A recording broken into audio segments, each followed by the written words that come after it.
নতুন গণতান্ত্রিক সরকার গঠনের জন্য ভোট দিতে চলেছে নেপাল। জেনজি বিক্ষোভের পর এটাই প্রথম সাধারণ নির্বাচন। ছাত্র যুব সমাজ যারা বিক্ষোভ দেখালেন, তাদের আকাঙ্ক্ষা কি আদৌ পূরণ হবে এই নির্বাচনে? 2025 শ্রীলঙ্কা, বাংলাদেশ, নেপাল, দক্ষিণ এশিয়ায় পরপর গণ অভ্যুত্থান, নেতৃত্বে ছাত্র যুবরা, বিক্ষোভের আগুন, কাঁদানে গ্যাসের ধোঁয়া, বুলেটের কাঠমান্ডু, রাস্তা দখল করে বিদ্রোহী ছাত্র যুবদের নাছোড় বিক্ষোভ, সেনা পুলিশের লাঠিচার্জ, গুলি, কোনো কিছুই দমাতে পারেনি তাঁদেরকে। পদত্যাগ করতে বাধ্য হয়েছিলেন তৎকালীন প্রধানমন্ত্রী কেপি শর্মা ওলি। নেপালের প্রাক্তন বিচারপতি সুশীলা কার্কির নেতৃত্বে গঠিত হয় অন্তর্বর্তী সরকার। দীর্ঘদিনের দুর্নীতি, দারিদ্র্য, বেকারত্ব এবং স্বজন পোষণ থেকে তৈরি হওয়া ক্ষোভের বহিঃপ্রকাশ ঘটেছিল হঠাৎ করে সমাজ মাধ্যমের ওপর নিষেধাজ্ঞা থেকে। আর্থিক বৈষম্য এবং স্বজন পোষণের বিরুদ্ধে গর্জে উঠেছিল কাঠমান্ডু উপত্যকায় ছাত্র যুবরা।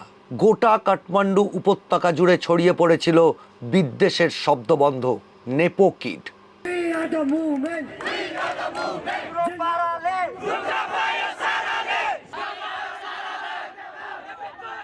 পূর্ব পশ্চিমে 885 কিলোমিটার, উত্তর দক্ষিণে 193 কিলোমিটার, হিমালয়ের কোলে ছোট্ট এক দেশ। উত্তরে চীন, দক্ষিণ পূর্ব আর পশ্চিমে ভারত। 2008 সাল সংবিধান সংশোধন করে 240 বছরের পুরনো রাজতন্ত্রের অবসান হয়ে প্রতিষ্ঠিত হয় গণতন্ত্র। 2015 সালে অনুমোদিত হয় নতুন ধর্মনিরপেক্ষ সংবিধান। গত 2 দশকে বহুবার সরকার বদলেছে, জোট ভেঙেছে, নতুন জোট গড়েছে। ঘুরিয়ে ফিরিয়ে নেপাল শাসন করেছে unified communist party, communist party of Nepal এবং নেপালি কংগ্রেস। ভারতের আদলে দ্বিকক্ষ বিশিষ্ট সংসদ, উচ্চকক্ষের নাম রাষ্ট্রীয় সভা, আসন সংখ্যা 56, 7টি রাজ্য থেকে 8 জন করে নির্বাচিত প্রতিনিধি, প্রাদেশিক সভার প্রতিনিধিরা নির্বাচন করেন। নিম্নকক্ষের নাম প্রতিনিধি সভা, সদস্য সংখ্যা 275, 165 জন নির্বাচিত হন সরাসরি ভোটে, বাকি 110 জন নির্বাচিত হন নির্বাচনে লড়া রাজনৈতিক দলগুলির প্রাপ্ত আনুপাতিক ভোটের নিরিখে। জেনজি বিক্ষোভের পরেও এবারের নির্বাচনে নেপালের প্রধানমন্ত্রী পদের অন্যতম দাবিদার কেপিএস ওলি। দুর্নীতির দায় যাকে পদত্যাগ করতে বাধ্য করেছিল বিক্ষোভকারী ছাত্র যুব সমাজ। ওলির মতো এই নির্বাচনে লড়াই করছে নেপালি কংগ্রেসও। তাঁদের হয়ে প্রধানমন্ত্রী পদের দাবিদার 4 বারের সাংসদ গগন থাপা। প্রতিযোগিতায় রয়েছেন পুষ্পকমল দহল এবং তাঁর দল নেপালি কমিউনিস্ট পার্টি।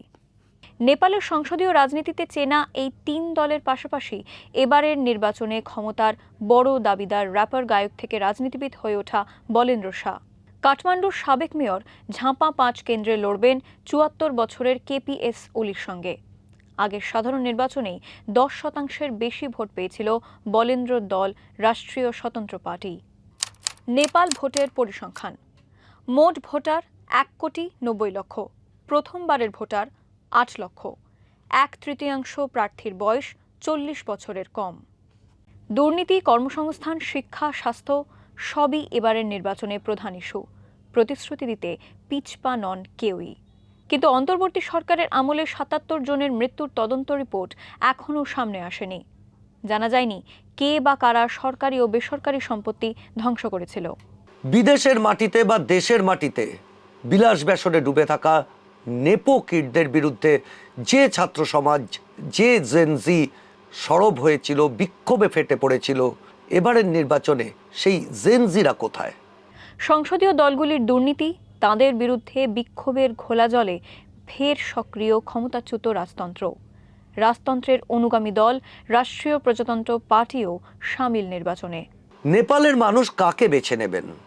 নেপালের রাজনৈতিক ভবিষ্যতের দিকে তাকিয়ে ভারত এবং চীনের মতো প্রতিবেশীরাও।